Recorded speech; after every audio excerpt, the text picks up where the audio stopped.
All right, it's day number 7.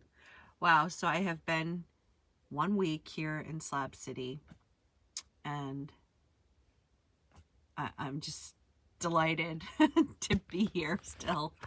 And I want you to know that. Yeah.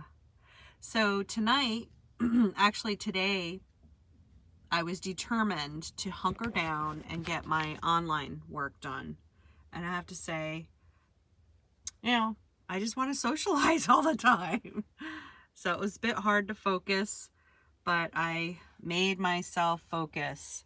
And I consider myself relatively disciplined. I'm certainly not the most disciplined person on the planet, but when I make a decision that I'm going to get shit done, I think I'm pretty good at doing that. But since I'm here at Slab City, I wish that I didn't have to work at all, to be honest, that I could just focus on community and then just have downtime. But for me, working online is very relaxing. I love what I do. I have a homeschool K through 12 math and science courses business called NatureGlo's eScience. You can check out that YouTube channel if you're interested, if you have children, or if you know of someone who has children and is interested in alternative progressive education. Those are the kinds of courses that I offer, mainly to like unit study homeschoolers, if you know what that is, unschoolers, wild schoolers, relaxed homeschoolers, relaxed eclectic homeschoolers. If any of that rings a bell, share NatureGlo's eScience with them. So yeah, I was online typing away, working on a blog post about Fibonacci numbers in nature. I have a free resource for homeschoolers that just teaches kids about nature's numbers, called Fibonacci numbers, which is a sequence. It starts with 0. Sometimes it starts with 1. I'm not sure.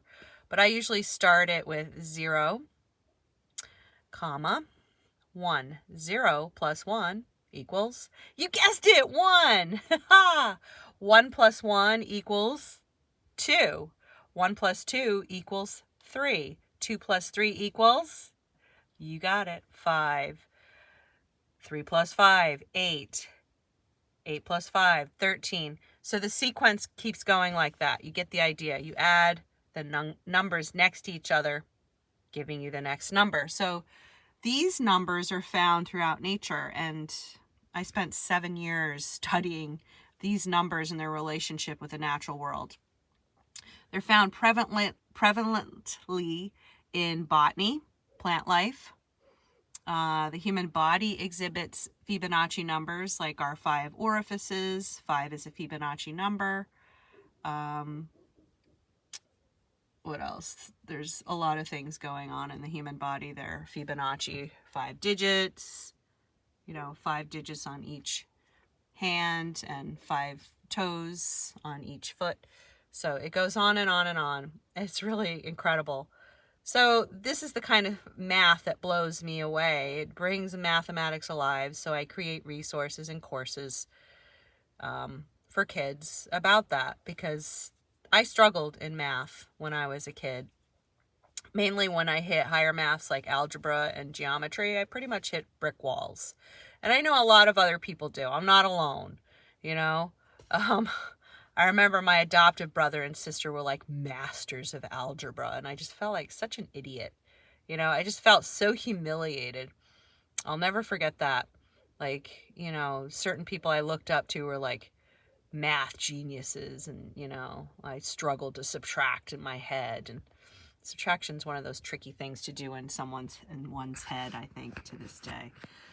Anywho, so that's what I was working on today, my homeschool online program. And I got 2-3 hours of work done on my blog about Fibonacci numbers in nature, my free resource. It's a lap book, which is basically a foldable. Kids can cut them out and paste them into a notebook. And yeah, so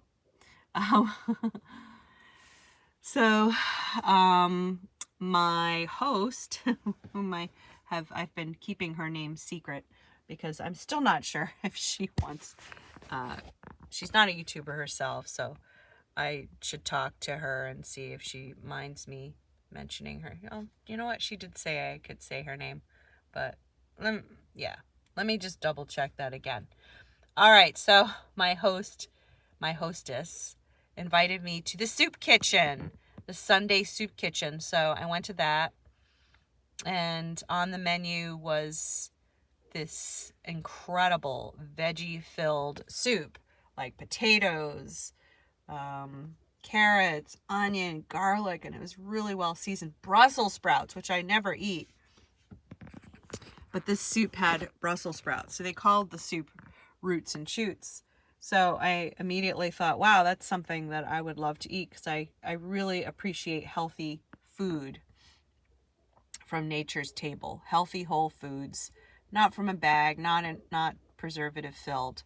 So this was really healthy, wholesome food. So I had the opportunity to meet a good portion of the community. A lot of people came out to the soup kitchen.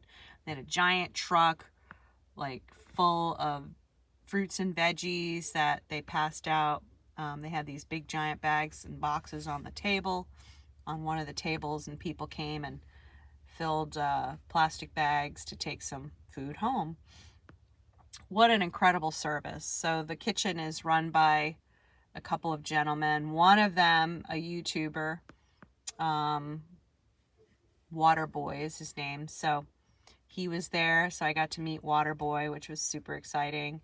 And yeah, so we had a really great time eating our soup and chatting it up with community members. And, you know, it was just great hanging out there with Hazel and meeting these people and just seeing the good that's done here at Slab City. And then we went for a driving tour around. So I got to see more of Slab City that I hadn't really seen before, and saw the pet cemetery, which actually I had taken my dog to the pet cemetery in years past. I made sure that we were very, very respectful, because people, you know, bury their animals there. And so, yeah, my eyes were opened as, you know, I realized this can be a tough place. You know, I know that Slab City can be a tough place, and I've heard people that have lived here for years that, you know, you can, what are some of the quotes?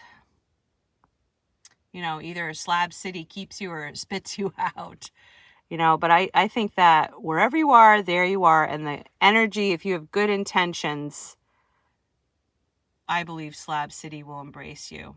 But that's why it is super duper important that when I wake up in the morning, I run my energy, clean those chakras, keep them squeaky clean.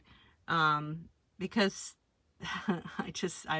you know, I want to be guarded. I want to use my intuition, because I want this to be my community.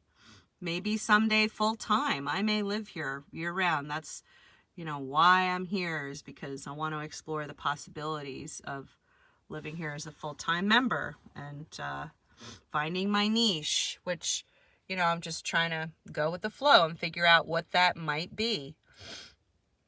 You know, but for now, now that I have my feet wet, you know, I'm already thinking of like how I want to volunteer. So I've been thinking about volunteering at the Lizard Tree Library that's been here for, it has quite a long history. But I know Cornelius Van Gogh built up that library over a period of 7 years. So I definitely want to support them over there. Volunteering, helping clean and whatever they need. So yeah, but I'm going to have to juggle. I have to juggle my online work, because even though I'm ahead, I got to make sure that I stay ahead and not get behind. I have to finish this blog post, and I have to create 30 Pinterest pins to the blog post. And then on the blog post about, it's basically how to make homeschool math fun using the Fibonacci numbers in Nature Lap Book. So I have an automated plan with pin generator, it's called, and also Tailwind, which literally can help me create 30 pins in about 1 hour. And that includes using AI for the titles, the descriptions, which could literally take all day to do. And I can do it in 1 hour, 30 pins. So, and I've gotten faster at using the software. So, and that's just to help me gain traffic over time and distance. And Pinterest isn't, you know, what is online, you know, a get rich quick thing. Pinterest is not that. So it takes like 3 months for Pinterest pins to season, so to speak, and start to gain traction.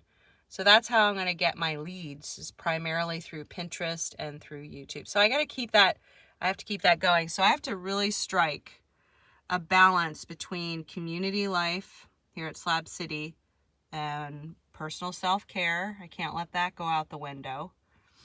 And my online business. So it's, you know, juggling those 3 things. And, you know, I also want to relax and enjoy people and have nice meals. And, you know, so I want to volunteer. I want to hang out, relax.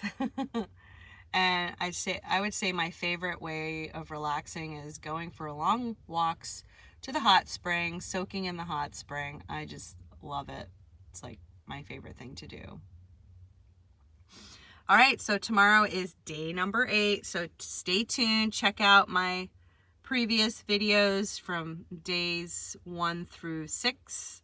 And I know I keep saying I'm going to put out more shorts. I haven't done that. So, you know, part of me is just like, you know, I want to be really respectful and I don't want to video anybody. So, but you know, there are really interesting things, exhibits here in Slab City that I can video without people being in it too. So, and then of course I can ask permission if I want people in the video as well.